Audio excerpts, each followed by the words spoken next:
धान की नर्सरी में मोथा, दूब घास जैसी खरपतवार का आना तो तय है और ये खरपतवार धान के खेत में से सिर्फ खाद नहीं चुराती बल्कि धान के पौधे से पहले बढ़ती हैं और धान की जड़ों को फैलने नहीं देती, जिस वजह से नर्सरी में ही 80% नुकसान हो जाता है। तो आज के इस वीडियो में हम जानेंगे धान की नर्सरी में खरपतवार को कंट्रोल करने के आसान तरीके के बारे में। तो हमें भी कमेंट में जरूर बताएं आपकी धान की नर्सरी में इस वक्त कौन सी खरपतवार आ रही है, ताकि हम आपको उसका सटीक इलाज बता सके।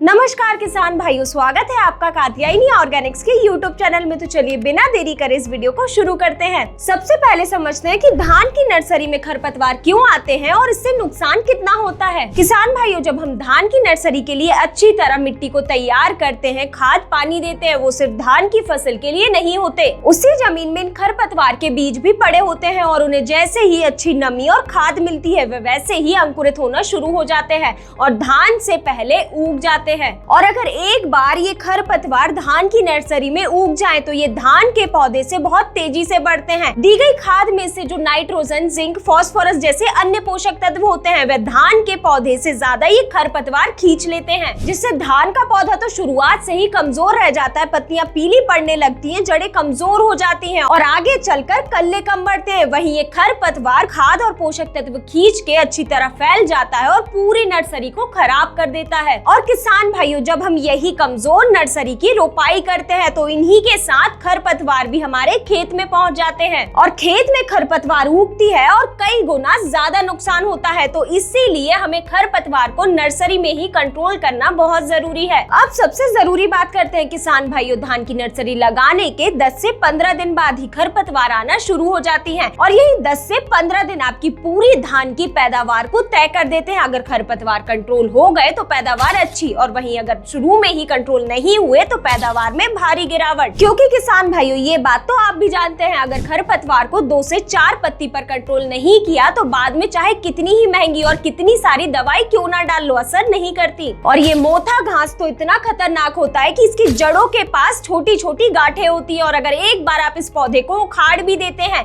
और अगर इसकी गांठें जमीन के अंदर रह गई तो दोबारा से नया पौधा तैयार हो जाता है इस खरपतवार का। कई बार तो हाथ से गहरी निराई करने के बाद भी ये खरपतवार कंट्रोल नहीं होती। यानी कि किसान भाइयों, अगर हमें धान में खरपतवार को कंट्रोल करना है तो हमारे पास शुरुआती 15 दिन है। अगर हमने उनमें कंट्रोल कर लिया तो हम जंग जीत जाएंगे। अब बात करते हैं कि ये धान की फसल में कौन कौन सी खरपतवार आती है और नुकसान पहुंचाती है, जिसमें से कि इन खरपतवार को 2 कैटेगरी में बांटा गया है। पहला है सकड़ी पत्ती वाली खरपतवार, जैसे कि सावा, मकड़ा, मोथा, दूब घास आदि। ये सभी घासें धान की फसल में सबसे ज्यादा आती है और ये सावा तो बिल्कुल धान की तरह ही दिखता है, जिस वजह से अक्सर किसान इसे पहचान नहीं पाते, इसे धान का पौधा ही समझ लेते हैं। और वहीं ये मकड़ा घास की बात की जाए तो इसकी पत्तियां थोड़ी मोटी होती हैं और पत्तियों के ऊपर मोम सी परत बनी होती है, जिससे छिड़काव की गई दवाई कई बार इस पर असर नहीं कर पाती। और इन सब से भी खतरनाक मोथा घास, जिसे कंट्रोल करना बहुत ही मुश्किल है। अब बात करते हैं दूसरी चौड़ी पत्ती वाली खरपतवार की, जिसमें छोटी दूधी, बड़ी दूधी, चौलाई, पत्थर चटा जैसी घासें आती हैं। इन्हें कंट्रोल करना थोड़ा आसान होता है सकड़ी पत्ती वाली खरपतवार की तुलना में। पर यहाँ एक चौंका देने वाली बात है जो बहुत ही कम किसान जानते हैं कि ये जो मकड़ा घास है इसे कंट्रोल करने के लिए कई इलाकों में हाई टेक्निकल दवाओं का उपयोग किया जाता है, जिस वजह से इस मकड़ा घास की इन हाई टेक्निकल के प्रति रेसिस्टेंट क्षमता बढ़ गई है, यानी कि प्रतिरोधी क्षमता कई गुना ज्यादा बढ़ गई है, जिस वजह से हाई टेक्निकल डालने के बाद भी इस मकड़ा घास पे किसी भी तरह का कोई असर नहीं होता। इसीलिए हमेशा ये मकड़ा और मोथा घास को कंट्रोल करने के लिए आप सिलेक्टिव खरपतवार नाशी का ही उपयोग करें या फिर हाथ से निराई करके खेत के बाहर फेंकें। अब बात करते हैं उस तरीके की जिससे आप नर्सरी तैयार करने से पहले ही खरपतवार को पूरी तरह कंट्रोल कर सकते हैं। तो किसान भाइयों, जिस जमीन पर आप धान की नर्सरी तैयार करने वाले हैं, सबसे पहले उसमें अच्छी तरह गहरी जुताई करें और फिर उसके बाद 3 से 5 दिन तक उस खेत में पानी भरे रहने दें, ताकि जमीन में पड़े खरपतवार के बीज या फिर जो गांठें हैं वह अच्छी तरह अंकुरित हो जाएं। और फिर जब ये खरपतवार अच्छी तरह दिखने लगे उसके बाद आप पडलिंग यानी कि मचाई कर दे ताकि ये जो खरपतवार है ये जमीन के अंदर ही दब के मर जाएं। इस तरीके से नर्सरी तैयार करने पर खरपतवार का खतरा बहुत ही हद तक कम हो जाता है। अब सबसे जरूरी बात करते हैं कि अगर धान की नर्सरी में खरपतवार आ जाए तो कौन सी दवा डाले, कब डाले और कैसे डाले।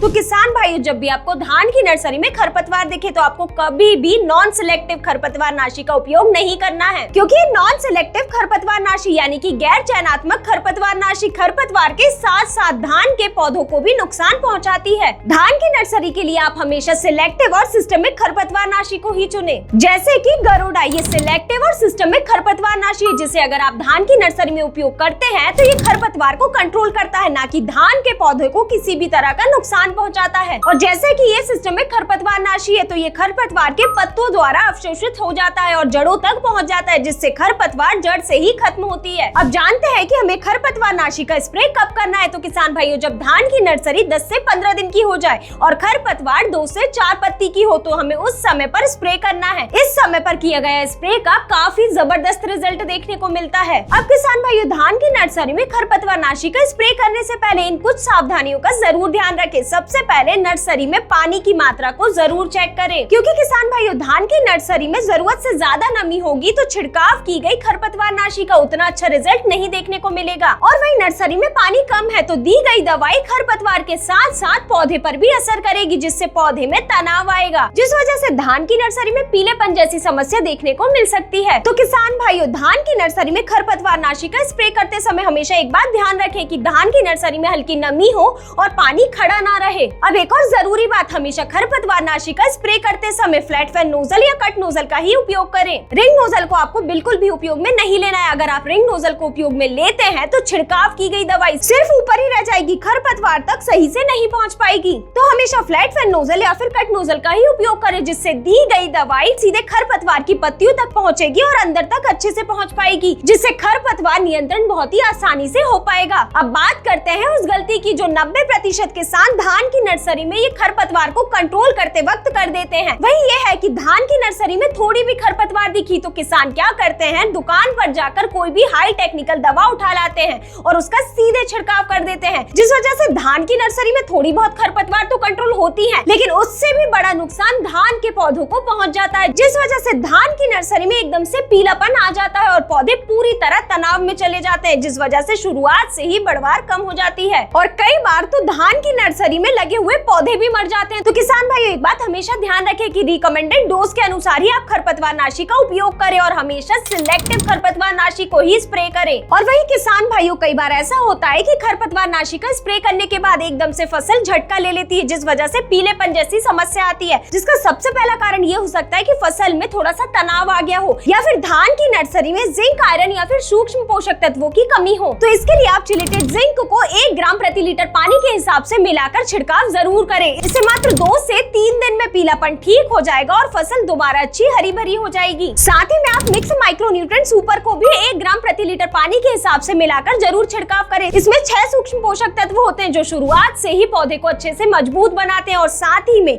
सबसे जरूरी, ये पौधे में आए हुए तनाव को कम करते हैं और वृद्धि में मदद करते हैं, जिससे धान के पौधे में आया हुआ पीलापन तो ठीक होता ही है, साथ ही में पौधे की जड़ें भी अच्छी मजबूत बनती हैं। तो किसान भाइयों, अगर आपकी भी धान की नर्सरी में खरपतवार आ रहे हैं तो आप इस तरीके से ही कंट्रोल करें और वीडियो में बताई गई सावधानियों को जरूर ध्यान में रखें। तो किसान भाइयों, यही थी जानकारी कि धान की नर्सरी में खरपतवार को कैसे कंट्रोल करना है, कौन से खरपतवार नाशी का उपयोग करना है और किन सावधानियों को ध्यान में रखना है। अगर आपको ये जानकारी पसंद आई हो तो इस वीडियो को लाइक करें और चैनल को सब्सक्राइब करना ना भूलें। धन्यवाद।